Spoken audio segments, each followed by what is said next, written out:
and today Dr. Devkota will talk about the changing priorities of community forestry governance in Nepal. Please, Dr. Devkota, floor is yours. Yes, thank you, Aris, Professor Song, and distinguished researchers. Thank you for providing this opportunity to present this piece of work in this seminar. This resource, this presentation that I'm going to present is a summary of my recent research in this field. So it was good that the linkage between the previous presentation and my presentation is good, and most of the background has already been provided, so that could be easier to understand some of the concepts that Professor Khanal has already focused or already described here. So this is on that background too. So in this presentation, though, basically what governance, how that is changing in Nepal present context, though what are the priorities of the local people. This study is basically based on my qualitative research approaches, and previous and the outcome of this research have already been published. So this is a summary of those papers as well. So we could see that in the previous presentation as well. So the forest cover improvement has been seen through the community forestry, because it has a long history of community forest, and for that, and it has been also described for many authors as one of the successful forestry program. So the forest cover has improved through community forestry, and also some socioeconomic status of forest dependent people, largely as it depends upon the effective forest governance. So community forestry, despite in the initial years, that also had some good outcomes. So both that, so for the effective forest governance, both these things has to go side by side. So to overcome all such type of problems in the initiation of community forestry in forest management in Nepal case, so the other concept that I have used in my presentation is the decentralization, that has been widely accepted as a governance reform for the management of forest resources, because of the central government failing. The central government was not successful in managing the forest resources in 1970s. So that decentralization concept that I will be using in all of my most of the papers here. So that is also very important outcome in this context as well. So decentralization by different authors, different resources have used it as a policy tool for increasing local participation. Previous resources in Nepal, in the case of Nepal too. So through decentralization concept of governance, the local participation have increased in most of the community forestry program. And also it has also been taken as a strategy to improve the public sector performance. Basically, the forests of Nepal are government property, and the management authority is only given to the local communities. So this is the present scenario from since 1970s. So this study, so this also has also an study is taken as this study is to improve the public sector performance. Basically, the community forest and the forest ministry or the department also taken it. And also nowadays the concept has also been taken it as a concept to enhance the responsibility of the authorities, basically the community leaders, the forest managers, to make them more responsive at the local level. So this is the concept that has been used.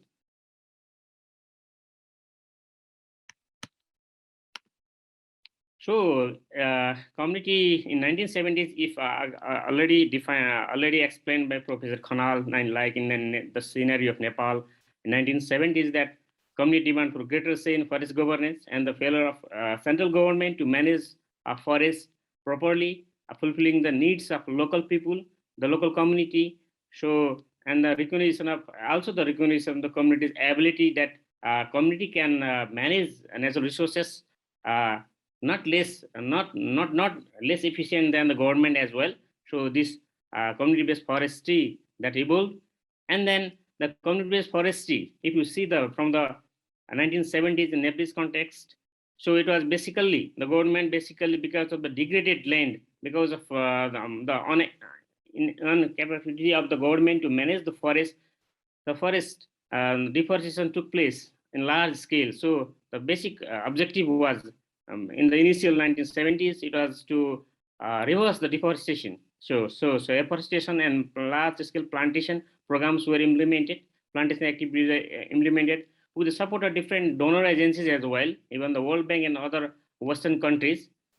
So after some success in those reforestation, and then the objective also shifted to improving the livelihood of the forest dependent people. And it was realized that if you just plan only to reforest those degraded lands, basically in the hill of Nepal, so we may not be able to take the support of local people.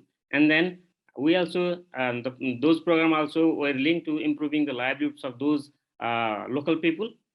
And later on, not only the local people, the other fundamental rights of forest dependent, not only improving livelihoods, or in the Tarai, also in the lower land of Nepal, it was not only the locally dependent or very near closely residing people, it was also the other who were dependent more on forest resources. So their fundamental rights should be preserved, and that was the concept. Now that has also moved from it is not just shifting from one to another, but it has also incorporated these more concepts like the environmental services, like these interventions like through Red Plus. The forest, the objective of forest is also to mitigate climate change or to support such environmental services through Red Plus program. So these are objective for community-based forestry that has been integrating one and more objective in its from initiation to these days. So if you take the community forestry program, it's a special form of community-based forestry where the decision-making rights remain with the local people. So this is the form of community-based forestry program, and here the people can decide how to use that forest, but with some guidance from the government policies and policies. Here also the initial focus of community forestry was reforestation of degraded land in the middles, as I have already explained it. And now the later the focus shifted to participatory management and rural development. Not only those parts, not only the environmental protection through the forest protection, but also the rural development, because in those in basically in 1990s, many development activities at the local level were funded by those funds of these local communities as well. So that was another important shift from this participatory management to rural development also. And now already, as I explained, that its focus also include climate change mitigation through Red Plus. If you see the other policies, how these policies have been revised to stimulate changes in social relation, because these days in the community forestry program or in other many of the forestry program, including the National Constitution of Nepal, we have basically stimulate change in social relationships, basically to reduce gender and caste-based discrimination. In the initial year, this caste or the gender were not differentiated. All users were commonly addressed, but having seen the changes of lifestyle, the dependency of their these people on forest resources, they were social inclusion concept were integrated, and this and how that discrimination could be minimized from those social relations, that was also addressed in community forestry or forest management programs in Nepal. So social justice was prominent importance in forest governance these days in community forestry, and many, not only the forest and the other like the social workers, they have also focused those concepts in community forestry as well as in other things, other development focus as well. My paper, that I will be discussing here basically have considered this concept shift in forest governance, because in forest governance, that shift may be, as I have talked about the uh, it may be the horizontal changes, because of the stakeholders negotiation, roles of actors recognizing in those negotiations. So horizontal changes also, like a participatory governance and participatory governance of forest resources, and also the decision making, shifting the decision making authority power to the local, to the below institution, like the, we may call it a vertical shift. And then it may be the vertical uh, shift, or the horizontal and the temporal with time, because different interventions, different scenarios have also changed, like the climate change or the rate plus intervention in forestry. So these concepts have been used in my papers. And the other participatory approach in forest governance, how people participate and what cause their participation, active or inactive, those concepts I have used that. And decentralized forest governance and responsiveness in community forestry.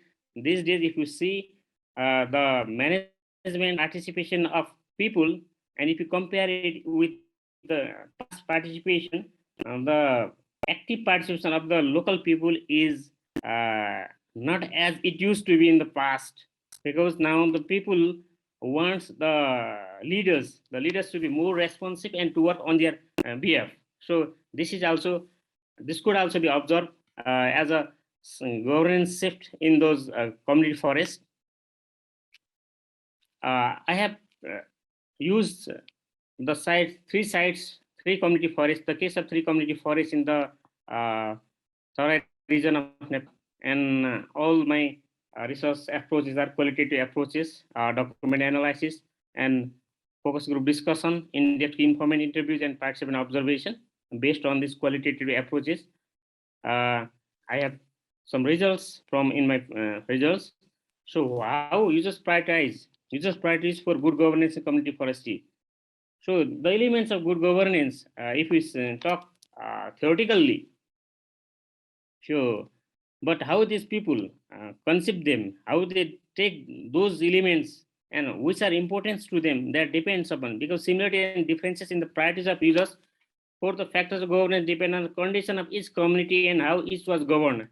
If we see some of the community forests were very democratically organized or managed, even then the users were not satisfied, because if you see the elements of good governance, transparency, uh, or the accountability, but still people focus was different. So that was contextual.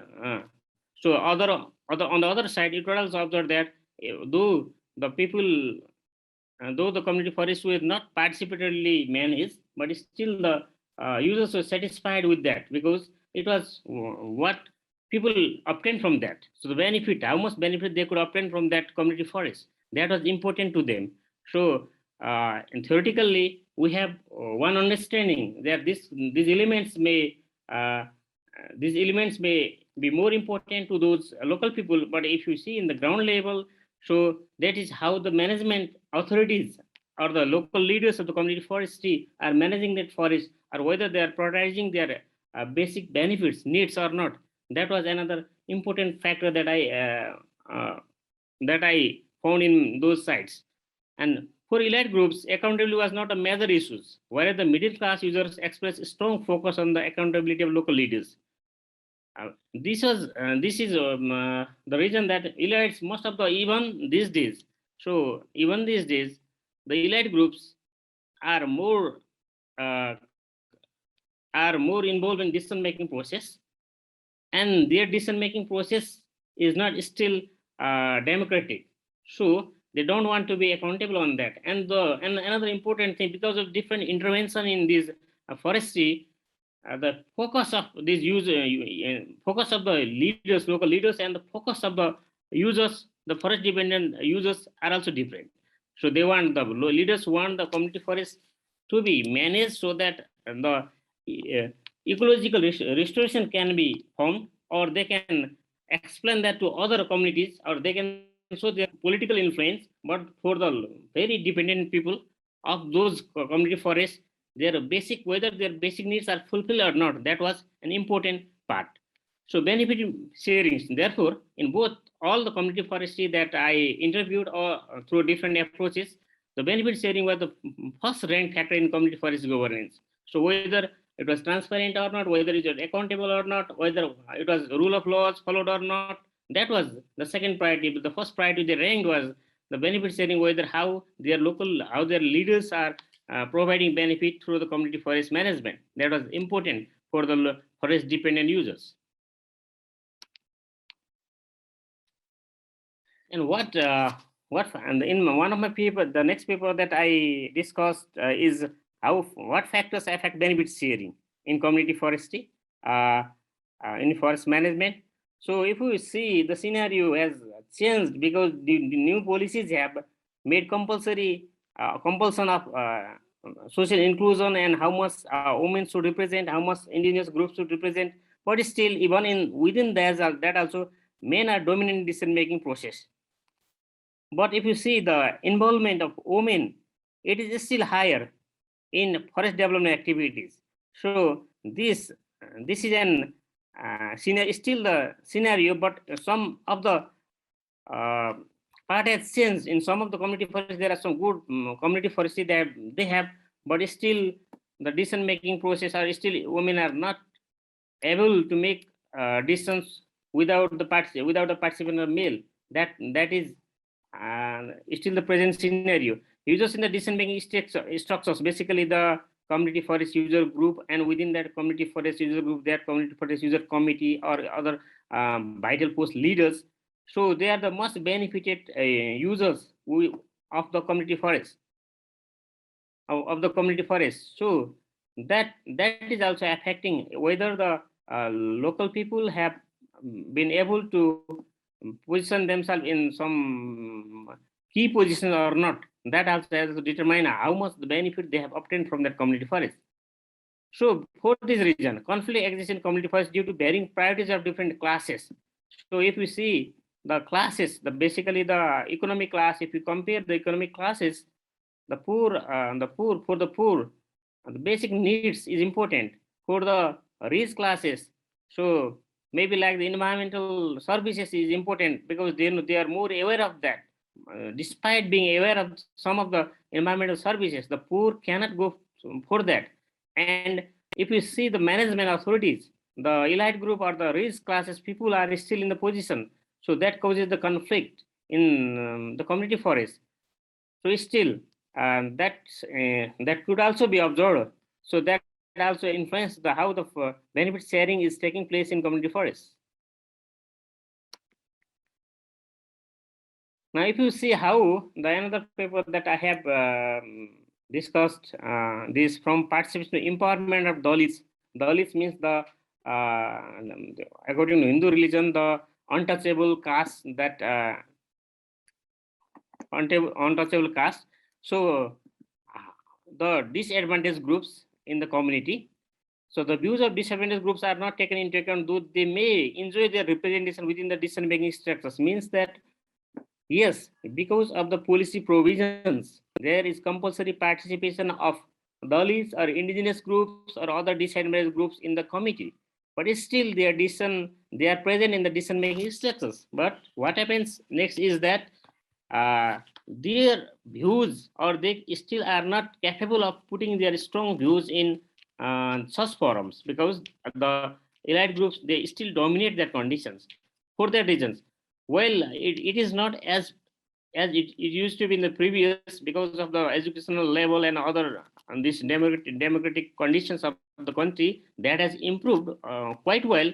But the views of those disadvantaged groups of the Dalits, that has still not been able to take that height that should have been taken. So that is another. This is another thing, how decision making structures are made in community, and sometimes the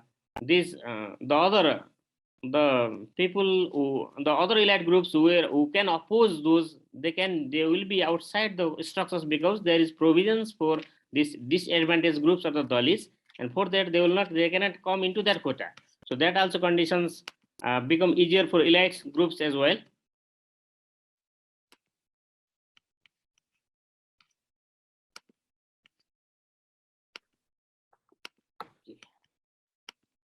So another, this is, but still the participation of Dalits has increased in community forestry. So the participation of different groups is increased, and their participation in those structure has also increased. The mandatory policy provisions of proportional representation of different groups in community structure has empowered at least some of them. So this is also a good thing that we can observe in community forestry, so that this policy change have very positive impact on the empowerment of those Dalits or those disadvantaged groups.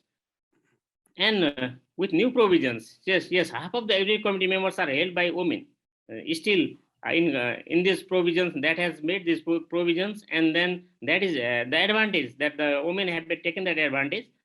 But if you see, compared to rich and medium class women, the poor and women Dalits were more deliberative community policy. It was another good finding that because this deliberation, how deliberate they are, how they can respond to the community leaders depend upon the need also, because the poor and the women Dalits were more needed more basic needs from the forest resources. So and that also was appeal them to ask for more resources and deliberate raise their voices, and also to also go in the key position of community forest. If you see, some Dalits women were more represented in the key position as well. The representation of Dalits and indigenous people is limited due to their poor capability and education. Still, because though the education level has raised in the country, but the educational and the capability of the disadvantaged groups is still behind the elite group. For that reason also, the representation is limited due to that reasons. Otherwise, where women or where Dalit women have been successful taking the position, they have been capable of raising their voices and taking leadership as well. Dr. Devkota, we are running out of time. It's 1 minute, please. Okay. So from those my paper, I can conclude that local people perceive the factors of good governance based on institutional arrangements, and how rights and justice are related to benefit sharing, and the educational status and awareness level are important governance values in community forestry as well, and the gap between those needs of poor people, poor forest dependent users and interests of community leaders, that is important, that has to be addressed. And empowerment to occur in community forestry, duty bearers should be ready to share resource and power with Dalits.